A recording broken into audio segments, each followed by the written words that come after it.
Hello friends, बरायबाय बडाइजब info official YouTube चैनेलाव पीएम किसान स्टेटास नायनाय आरो आईडी गोमानायखौ रिकभारि खालामनाय A to Z नोंथांमोना दिनै नायबानो जाबाय। दा फैसाखौथ' मोनसिगोन नोंथांमोना 18 जुनावहाय अफिस टाइमावहाय गाव गावनि एकाउन्टआव चेक खालामबानो जाबाय। नोंथांमोननि हमना ला जायखिजाया बेंक जेरै नोंथांमोननि स्टेट बेंक एबा नोंथांमोननि एयारटेल पेमेन्ट बेंक एबा नोंथांमोननि पोस्ट अफिस बेंक जिखुनु जाया एकाउन्टआव नोंथांमोना मोनगोन। दा गासै मोनगोन अल इन्डिया बेनो जाबाय 9 कौटिनि बारा फार्मार्सफ्रा बेयाव मोननो थांगासिनो दङ। स' थांनाय बाराव 8 कौटि मोनदों नाथाय दायो बारायनानै मोनबाय एबा नोंथांमोना जायफ्रा गोदान एप्लाइ खालामदों नोंथांमोनाबो मोनफासिगोन। माने दाखालिसो जायफ्रानोखि फर्म साबमिट खालामदों नोंथांमोना भेरिफिकेसन जाबाय दायो बारायनानै गासै 9 कौटि जाबाय। स' बेखायनो मोननो गोनां किस्तिखौ नोंथांमोनाहाय 18 जुनाव मोनसिगोन। थ' बेखायनो चेक खालामनो दाबाव दा आईडिखौहाय बोरै मोनगोन नोंथांमोना KYC बोरै होनांगौ A to Z नोंथांमोना दायो नायबानो जाबाय जाहाथे मोननो गोनां किस्तिखौ नोंथांमोना मोननो हायो। दा भिडिअआ एसे गोलाव जागोन। दा जों अफिसियेल साइडआव फैबाय पीएम किसाननियाव आरो बेयाव फैनाय लोगो लोगो जोंहा मा खालामनो हायो गोबां स्टेटास नायनो हायो। दा 18 जुननि पर्टेलाव आपडेट जाबाय बेनो जाबाय 17 किस्तिया बेयाव फोसावखाबाय नै अफिसियेल साइडआव फैखाबाय नाथाय टाइम होआखै अफिसियेल टाइमावनो नोंथांमोना मोनगोन।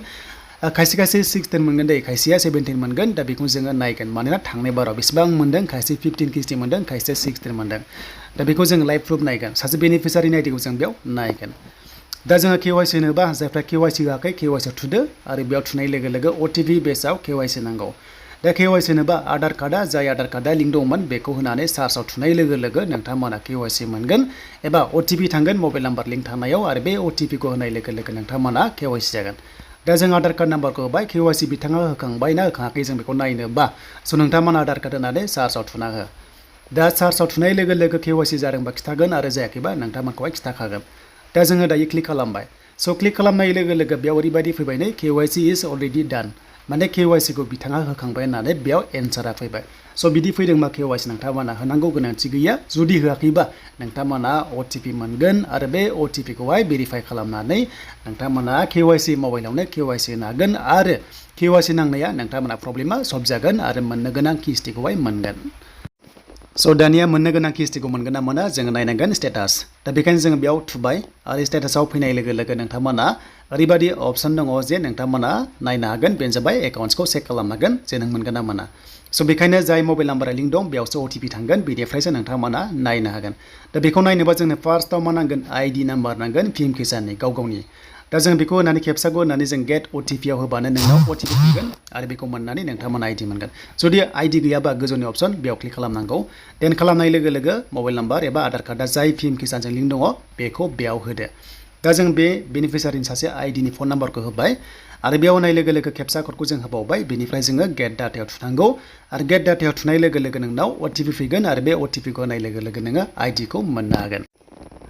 दा जों बेखायनो OTP खौ होनोसै आरो बे OTP खौ होनाय लोगो लोगो जोङो गेट डिटेल्सआव लांदो आरो बेयाव लांनाय लोगो लोगो नोंथांमोना बेनिफिसियारिनि आईडीखौ मोनफिननो हागोन आरो आईडी मोननाय लोगो लोगो जोङो स्टेटासखौ नायनो हागोन। दा बे जाबाय आईडी गोमानायफोरनि थाखाय मोनसे लेटेस्ट आपडेट देन बिनिफ्राय बेखौहाय नट खालामना लादो। स' बिनिफ्राय स्टेटास नुनाय लोगो लोगो सोर बायदिया किस्तिखौ मोनगोन आरो बबे किस्तिखौ मोनगोन आधार कार्ड लिंक जादों जायाखै जों डिटेल्सखौ दानिया नायनोसै स्टेटासआव। दानिया जोङो नायनोसै स्टेटासखौ जोङो OTP खौ होनांसिगोन जाय मबाइल नाम्बाराव OTP थाङो बेखौ होबाय गेट डाटा थांबाय। बेयाव थांनाय लोगो लोगो दानिया फैबाय नोंथांमोननि माखासे फार्मारनि डिटेल्स फैबाय एबा आबादारिफोरनि आईडी नाम्बार नाम बेनिफ्राय फन नाम्बार थाबाय। स' बेखौ नोंथांमोना नायदो आं बेयाव ब्लार खालामबाय। दानिया फैबाय जोंहा मेन बेनो जाबाय एलिजिबिलिटि स्टेटास बेयाव गासैबो नोंथांमोना येस होनांगोन। दा बेनो जाबाय आधार बेंक एकाउन्टजों नोंथांमोना लिंक थानांगोन बेनो जाबाय आधार सेटिं खालामनाय। स' बे थाथारनांगोन लेन्ड सेटिं येस होनांगोन बेनिफ्राय KYC गासैबो बेयाव येस होनांगोन। स' बेखायनो बेखौ नोंथांमोना खालामना ला आं होननाय बायदि KYC होनाय बेनिफ्राय आधार कार्डजों बेंक एकाउन्टजों लिंक थानांगोन एन्ड बेनिफ्राय लेन्ड सेटिं। दा गुबै खोथायाव जाबाय गासैबो बेयाव नोंथांमोना लिंक थानांगोन एबा नोंथांमोना आपडेट जानांगोन। दा खायसे लिंक जायासै बा आपडेट खालामाखै बिनि थाखायनो मोननो गोनां किस्तिखौ मोनासै एबा गेजेर समाव दानजाबाय जानांगौ बिनि थाखायनो मोनासै। स' बेबायदि सिस्टेमाव नायदो आरो थांनाय बाराव बेसेबां किस्ति मोनदोंमोन बेनो जाबाय 15 किस्ति बियो मोनदोंमोन। अके बिथाङा 15 किस्ति मोनदोंमोन बेखायनो नेक्स्टआव बियो 16 किस्ति मोनगौमोन एबा मोनगोन। स' बेनिफ्राय नेक्स्टआव ओरैबायदि जाबाय जे अल इन्डिया किस्ति हगारनाया गासै 17 जासिगोन 18 जुन खालि नाथाय आसाम स्टेटआव खायसे लेट एप्लाइ खालामदों नालाय बेखायनो बेहा 15 किस्तिखौ थांनाय बाराव मोनदों। स' बेखौ नायनोबा नै दंखायो 15 किस्तियाव FTO येस होना दङ डेट मिन्स बियो मोनदोंमोन थांनाय बाराव एन्ड 16 खौ मोनगोन ना मोना जों बेखौ नायनोसै।